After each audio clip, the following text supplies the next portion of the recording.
Добрый день, друзья! Закончились праздники, 8 марта. Каждый год после праздников я отвечаю на одни и те же вопросы. Нет, не на один и тот же вопрос одного подписчика, а подписчиков много и ВКонтакте, и на Ютубе, а вопросы одинаковые, у всех одинаковые. Подарили орхидею.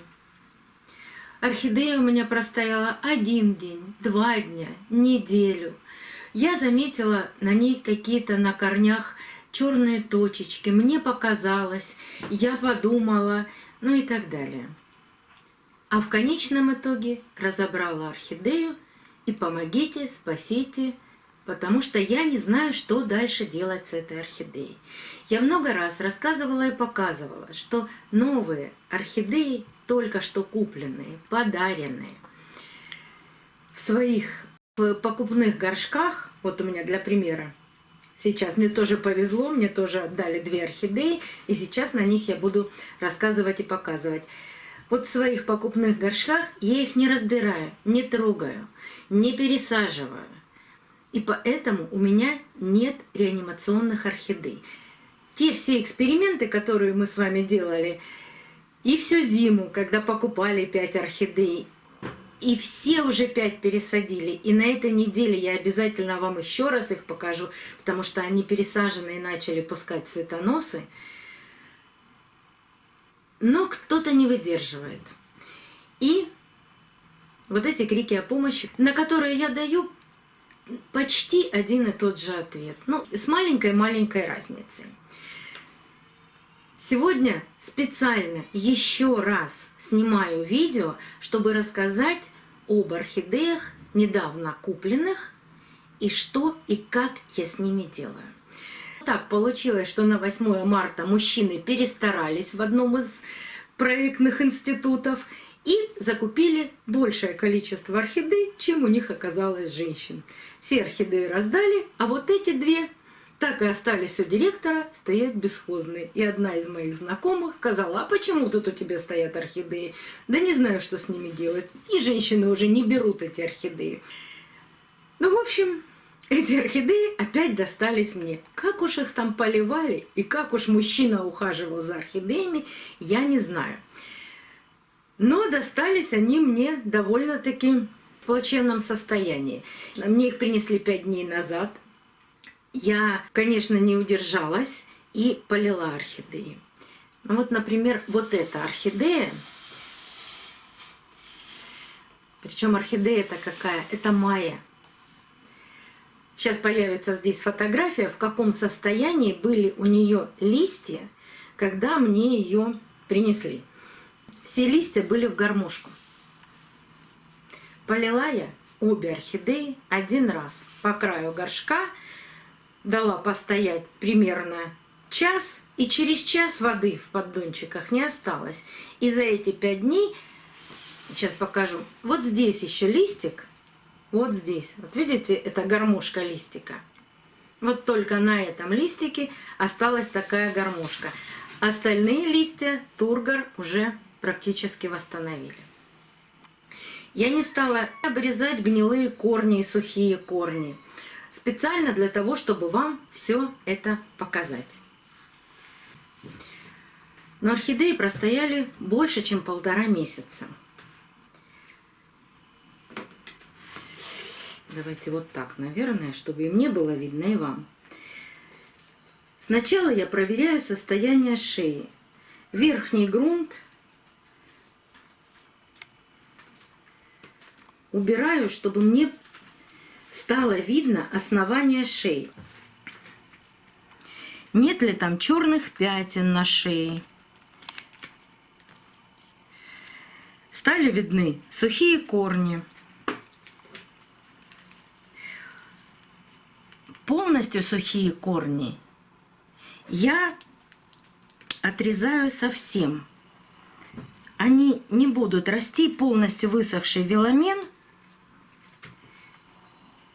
Такие корни роста не дадут. Вот такие корни, которые торчат сверху, сначала надо проверить, куда уходит этот корешок. Так. Корешок уходит сюда. Вот один из гнилых корней. Давайте попробуем достать этот корень. Виламин остается гнилой, а корень тяж достается из горшка.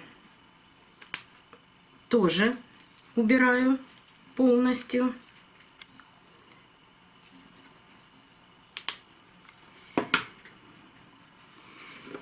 Если здесь остался кусочек гнилого виламина, я не буду разбирать весь горшок из-за этого маленького кусочка. Пусть он там останется. Он не помешает орхидее начать свой рост. Еще есть сухие корни, которые тоже нужно убрать.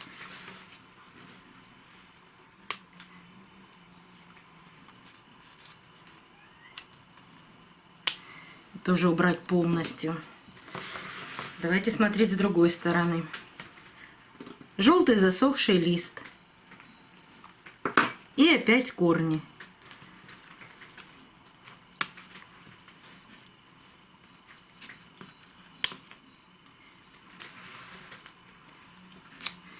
Видимо, мало ее поливали, но она сумела выжить. Даже был воздушный корешок, и, видимо, он был раскукленный, но пока не растет. Грунт очень влагоемкий. И сейчас будет фотография, какие корни были в горшке, когда мне ее принесли. Грунт влагоемкий, корни там видны, виден виламин. Сейчас, если получится достать вот этот гнилой виламин, то я достану. Если нужно будет очень сильно тревожить корни, то доставать я его не буду. Надо посмотреть, где. Вы знаете, не буду. Там так сильно срослись корешки. Лучше я уберу. Вот еще есть гнилой бутончик. Вот гнилые бутончики. Вот они. Все то, что сверху само от орхидеи отвалилось, вот эти вот листики, это все нужно убрать, потому что это будет способствовать гниению. На таких гнилых бутончиках может появиться грибок ботритис. Все убираем. Что делаем с листьями? Давайте посмотрим сначала на цветоносы, а потом на листья. Здесь, конечно, распустился этот бутончик, но он такой несчастный, он даже не дорастает. Обычно, когда распускается бутон, потом цветок за 2-3 дня дорастает до его нормального состояния. У Майи размер цветка примерно 7-8 сантиметров, а здесь он не дорастает, потому что, видимо, все-таки не поливали орхидею. Но вот у цветоноса вот эта часть засохла, и засохшую часть, конечно, нужно убрать. До живого я не дорезала, вот, поэтому обрабатывать цветонос я ничем не буду. И здесь тоже есть на втором цветоносе один маленький бутончик, но пока я оставлю цветоносы в покое, трогать не буду. И давайте займемся листиками.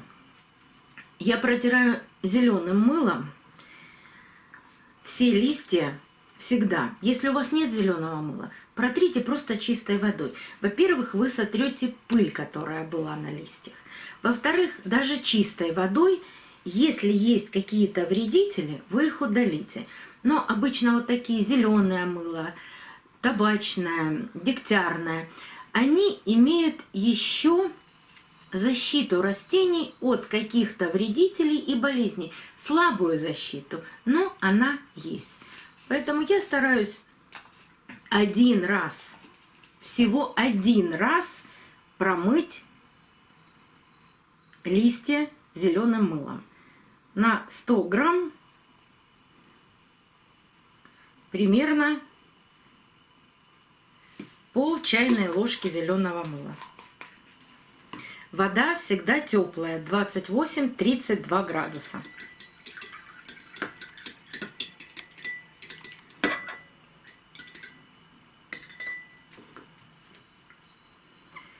Чистым ватным диском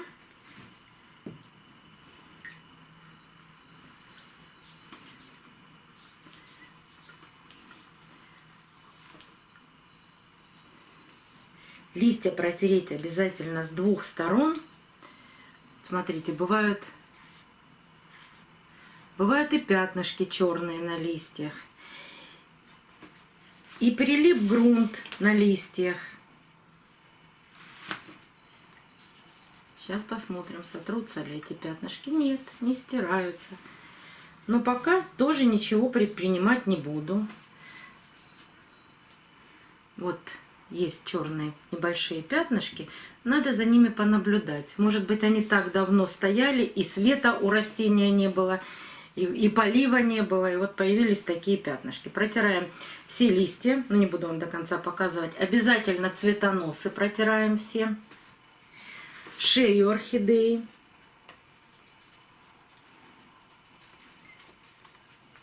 Со всех сторон. И оставляем подсохнуть. Если вода попала в точку роста, салфеткой воду из точки роста и из пазух удаляем. А теперь наберитесь терпения. Поливайте орхидею по краю горшка, и даже если вы на кончиках корней, не только на кончиках, а на самом корне видите какие-то черные пятнышки, дайте орхидее адаптироваться. В вашем помещении поставьте ее не на холодный подоконник, а в теплое место, под хорошее освещение. Если у вас кроме подоконника ничего нет, то постарайтесь, чтобы корни не получали холодного воздуха. Потому что она тогда будет расти, но медленнее, значительно медленнее. Но сейчас весна, и я думаю, что все орхидеи это чувствуют. И в любом случае весна – это пробуждение жизни. В любом случае начинают расти. Если есть какие-то механические повреждения на листьях, вот вы увидели такую трещину. Орхидея уже давно ее сама залечила. И паниковать по этому случаю тоже не нужно. Да, листья потеряли тургор. Но когда вы начнете ее поливать, давать возможность даже во влагоемком грунте просыхать корням, орхидея сама, без ваших каких-то усилий, без того, что вы ее начнете опрыскивать, это фаленопсисам не нужно, наберет тургор листьев и вся восстановится. И потом начнет растить корни. И если ей все у вас понравится, она не только начнет растить корни, она и листья начнет растить. Но самое главное, не разбирать горшок, а дать ей возможность пройти этот весь период адаптации и начать расти самой. Вот эта орхидея. В плохом состоянии листики, нет тургора, но у нее 2 цветоноса, шея чистая, и я ее оставляю. А вот про эту орхидею хочу вам немного рассказать. Делать буду все абсолютно то же самое, только с одной оговоркой. У этой орхидеи оказался цветонос из точки роста. Покажу вам, как растет цветонос из точки роста. Чаще всего выпускает большой лист, потом стрелку. На этой стрелке появляется еще небольшой листик, совсем маленький. Это не детки, это листья. И вот он пошел цветонос, вот он, из точки роста. И от этой орхидеи мы не дождемся роста листьев. Корни она будет растить, а вот из точки роста листьев больше не будет. Что можно ждать от такой орхидеи? Только детку. И еще хочу обратить ваше внимание. Вот смотрите, я ее полила, и тут же пошла нарастать какая-то плесень. Я вам только что говорила, что вот эти бутончики старые очень быстро загнивают. Я эту орхидею приведу в порядок точно так же, как и предыдущую. Уберу сухие корни, уберу бутончики, сухие листья, протру и точно так же оставлю в покое. Когда она доцветет, естественно, цветоносы я обрежу по первую не пробудившуюся почку. Такие орхидеи чаще всего долго цветут. Пока она решит растить детку, она пробуждает все почки. Ну, может пробудить, может нет. Хотя вот здесь есть почечка, вот здесь хотел еще расти маленький цветоносик. Ну а потом будем за ними наблюдать, от этой орхидеи ждать детку и рост корней, а у этой орхидеи должно все случаться по-другому. Она должна растить и листья, и корни. И думаю, что к осени должна зацвести. Но самое главное, вот эти обе орхидеи не доставать из покупных горшков. Спрашиваете, а сколько нужно ждать, чтобы ее пересадить? Не надо торопиться с пересадкой орхидеи вообще. Может орхидея нарастить корни через месяц, и через 2, и через 3, и через полгода. И недавно я вам показывала пересадку орхидеи алабастер. Я ее пересадила только через год. Ссылочку на это я оставлю, на это видео я оставлю в правом верхнем углу экрана. Все орхидеи разные, растят листья и корни по-разному. Поэтому не спешите. Лучше дождаться активного роста корней, чем разобрать орхидею и уйти с ней вместе. Вы в депрессию, а орхидея в реанимацию. Теперь будем с вами наблюдать и за этими двумя орхидеями. И тем, кому интересно продолжение истории об этих двух орхидеях, подписывайтесь на канал, нажимайте на колокольчик. Вам будут приходить оповещения о новых видео, вышедших на канале. До новых встреч, друзья! Увидимся на канале.